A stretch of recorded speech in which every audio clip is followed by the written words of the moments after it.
Hello students, welcome to my channel.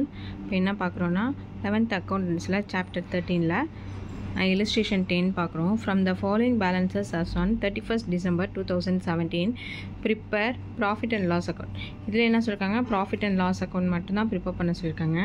அதுக்கான particulars வந்து கொடுத்துருக்காங்க பாருங்கள். கிராஸ் ப்ராஃபிட் கொடுத்துருக்காங்க. இப்போ என்ன பர்டிகுலர்ஸ்லாம் எங்கே வரும், டெபிட்டில் வருமா கிரெடிட்டில் வருமா அப்படின்னு சொல்லிட்டு நம்ம நோட் பண்ணிக்கோம். கிராஸ் ப்ராஃபிட் எங்கே வரும், கிரெடிட்டில் வரும். நெக்ஸ்ட்டு சேலரி வந்து டெபிட்டில் வரும். ஆஃபீஸ் ரெண்ட் பே பண்ணுறாங்க, இது ஒரு எக்ஸ்பென்சஸ், அதனால் டெபிட்டில் வரும். நெக்ஸ்ட்டு அட்வர்டைஸ்மெண்ட்டும் டெபிட்டில் வரும். ரெண்ட் ரிசீவ்டு இது வந்து ஒரு இன்கம், அதனால் க்ரெடிட்டில் வரும். டிஸ்கவுண்ட் ரிசீவ்டும் க்ரெடிட்டில் தான் வரும்.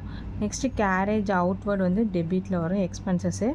ஃபயர் இன்சூரன்ஸ் ப்ரீமியம் இதுவும் என்னாகும், ப்ரீமியம் வந்து நம்ம பே பண்ணுறோம், அதுவும் வந்து டெபிட்டில் வரும். ஓகேவா, இதுக்கான அட்ஜஸ்ட்மெண்ட் கொடுத்துருக்காங்க. Rent accrued but not yet received 500. இப்போ அக்ரூட் வந்தாலே என்ன, இதுவும் ஒரு டியூ தான். அப்போ என்ன பண்ணணும், ஆட் பண்ணணும்.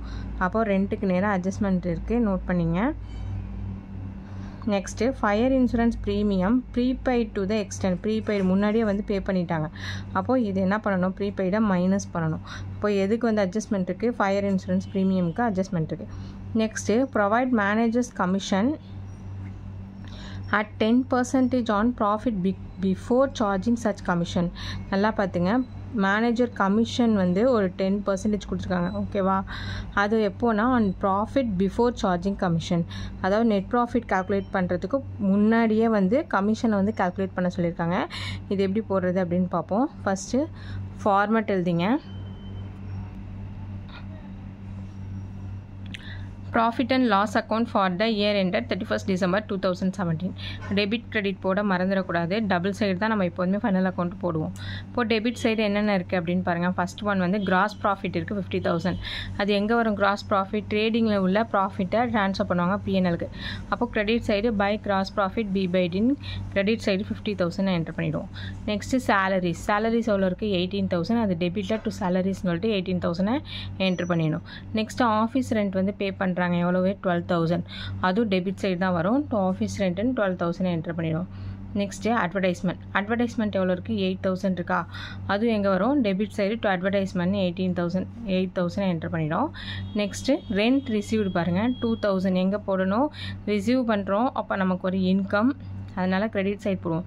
பை ரெண்ட் ரிசீவ் 2,000, இதுக்கு அட்ஜஸ்ட்மெண்ட் இருக்குது, அதனால தான் நம்ம வந்து நோட் பண்ணி வச்சுருக்கோம். இப்போ rent accrued but not yet received வந்து 500. அக்ரூட்னால என்னது, டியூ அமௌண்ட். அப்போது அதை ஆட் பண்ணணும். ஆட் ரெண்ட் அக்ரூட்னு சொல்லிட்டு 500 ஆட் பண்ணி 2,500 அவுட்டர் காலத்தில் போட்டுருவீங்க. நெக்ஸ்ட் ஒன் என்ன இருக்குது, பை டிஸ்கவுண்ட் ரிசீவ்ட் இருக்குது. இதுவும் டிஸ்கவுண்ட் வந்து ரிசீவ் பண்ணுறோம், இது ஒரு இன்கம்மு, அதனால் credit side by discount received எவ்வளோவே 3,000 என்டர் பண்ணிட்டோம்.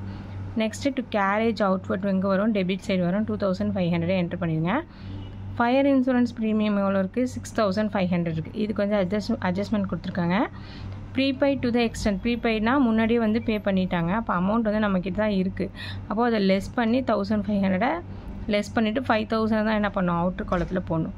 நெக்ஸ்ட் இன்னொரு அட்ஜஸ்ட்மெண்ட் என்ன போட்டிருக்காங்கன்னா, provide manager commission at 10% on profit before charging such commission.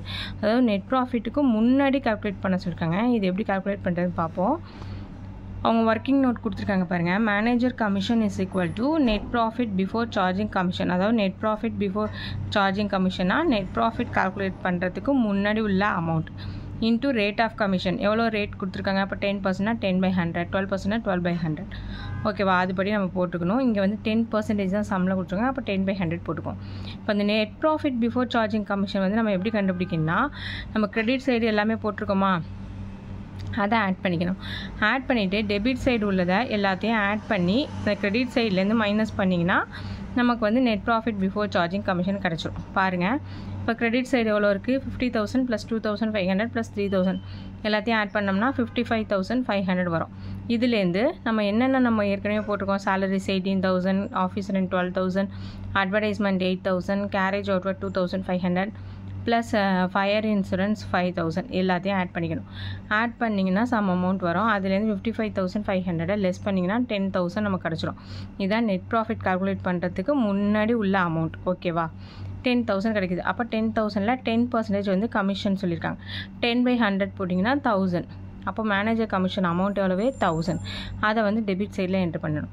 Enter பண்ணதுக்கு அப்புறம் தான் என்ன பண்ணணும், நெட் ப்ராஃபிட் கால்குலேட் பண்ணணும். அதே 55,500லேருந்து 18,000 + 12,000 20, 28, 30, 35, 36,000 லெஸ் பண்ணிங்கன்னா பேலன்ஸ் வரதான் நமக்கு நெட் ப்ராஃபிட் 9,000 வரும்.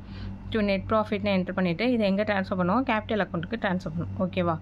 இந்த மாதிரி கமிஷனுக்கு வந்து பிஃபோர் கமிஷன் கால்குலேட் பண்ண சொன்னாங்கன்னா இப்படி தான் கால்குலேட் பண்ணணும். ஓகே, சம் புரியலைன்னா கமெண்ட் செக்ஷனில் கமெண்ட் பண்ணுங்கள். தேங்க்ஸ் ஃபார் வாட்சிங்.